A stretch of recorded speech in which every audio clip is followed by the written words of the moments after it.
कल्पना कीजिए एक ऐसा पल जब विश्वास का मंदिर ध्वस्त हो जाए और दिल के टुकड़े टुकड़े हो जाए। प्यार की कसौटी पर खरा उतरने की कसम खाने वाला हमसफर एक दिन अचानक धोखे का तीर चला दे। यह दर्द किसी जख्म से कम नहीं जो रात दिन सताता रहे। संतोष की जिंदगी भी कुछ ऐसी ही थी। करीब 2 साल के बाद एक दिन संतोष ने समाचार पत्र में पढ़ा कि हुकुमचंद की पत्नी बबीता अपने नए प्रेमी जय कुमार के साथ भाग गई। उस समाचार को पढ़कर संतोष मुस्कुराया। वह स्वयं ही बड़बड़ा रहा था, यह तो होना ही था। उस वासना की पुतली ने अपने पति को धोखा दिया और फिर लगातार अपने प्रेमियों को धोखा देती चली गई। उसके सब प्रेमियों ने उस पर अपनी जवानियां कुर्बान की, मगर वह किसी की न हो सकी। संतोष की मुस्कुराहट धीरे धीरे फीकी पड़ने लगी। उसे अपने बचपन के दिन याद आ गए जब वह हुकुमचंद के साथ खेलता था। हुकुमचंद एक मासूम और भोला लड़का था। संतोष को याद आया कि कैसे हुकुमचंद ने बबीता से शादी की थी और कैसे उसने अपनी पूरी दुनिया बबीता के नाम कर दी थी। संतोष को अचानक एहसास हुआ कि वह भी तो हुकुमचंद जैसा ही था। कुछ साल पहले संतोष की भी एक प्रेमिका थी जिसने उसे धोखा देकर छोड़ दिया था। उस समय संतोष ने भी अपनी प्रेमिका को एक वासना की पुतली कहा था। संतोष ने बबीता के बारे में और जानने की ठान ली। उसने बबीता के दोस्तों और रिश्तेदारों से बात की। उसने पाया कि बबीता एक बहुत ही अकेली लड़की थी। उसके माता पिता का बचपन में ही देहांत हो गया था और उसे अपने दादा दादी ने पाला था। बबीता को कभी भी प्यार और स्नेह नहीं मिला था। शायद इसलिए वह हमेशा प्यार की तलाश में रही और जब उसे लगा कि उसे प्यार मिल रहा है तो उसने उस रिश्ते को बचाने की पूरी कोशिश की। संतोष ने यह भी जाना कि बबीता के सभी प्रेमी उसे धोखा देते थे, वे उसका फायदा उठाते थे और फिर उसे छोड़ देते थे।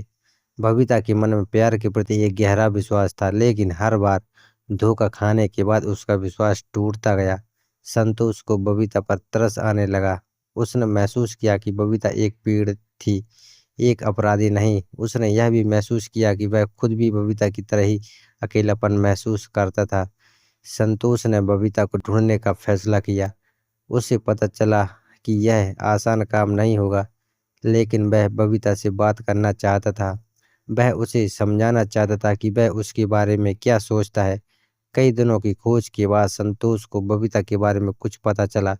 उसे बताया गया कि बबीता एक छोटे से शहर में रह रही है और वह एक स्कूल में पढ़ाती है।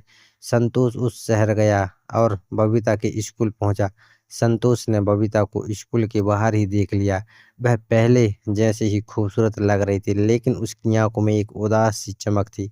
संतोष ने हिम्मत करके बबीता के पास गया और खुद को पेश किया।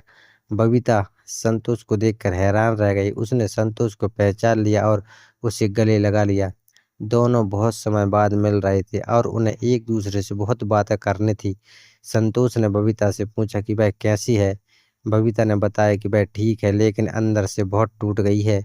उसने संतोष को बताया कि उसने हुकुमचंद को छोड़कर जय कुमार से शादी कर ली थी, लेकिन जय कुमार ने उसे धोखा दिए दिया था। बबीता ने बताया कि वह अब प्यार पर विश्वास नहीं करती है। संतोष ने बबीता को समझाया कि हर कोई बुरा नहीं होता है। उसने बबीता को बताया कि उसे माफ़ कर देना चाहिए और नए सिरे से जीवन शुरू करना चाहिए। संतोष भी प्यार का भूखा था, क्योंकि उसकी पत्नी उसे छोड़कर चली गई थी। इसलिए संतोष ने बबीता को दोस्ती का ऑफर दिया। बबीता ने संतोष की दोस्ती स्वीकार कर ली। दोनों ने एक दूसरे का साथ देना शुरू कर दिया।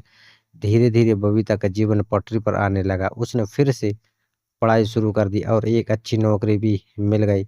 संतोष और बबीता ने एक दूसरे को बहुत कुछ सिखाया। उन्होंने सिखाया कि प्यार हमेशा दर्द नहीं देता। उन्होंने सीखा कि माफ़ करना बहुत ज़रूरी है और उन्होंने यह भी सीखा कि जीवन में आगे बढ़ने के लिए हमें अपने अतीत को पीछे छोड़ना होता है। तो दोस्तों, यह थी आज की कहानी। अगर आपको मेरी कहानी पसंद आई है तो कृपया मेरे चैनल को सब्सक्राइब करें और घंटी दबाकर सभी नोटिफिकेशन चालू कर लें, ताकि आपको अगली वीडियो की सूचना सबसे पहले मिल सके। आपके प्यार और सपोर्ट के लिए धन्यवाद।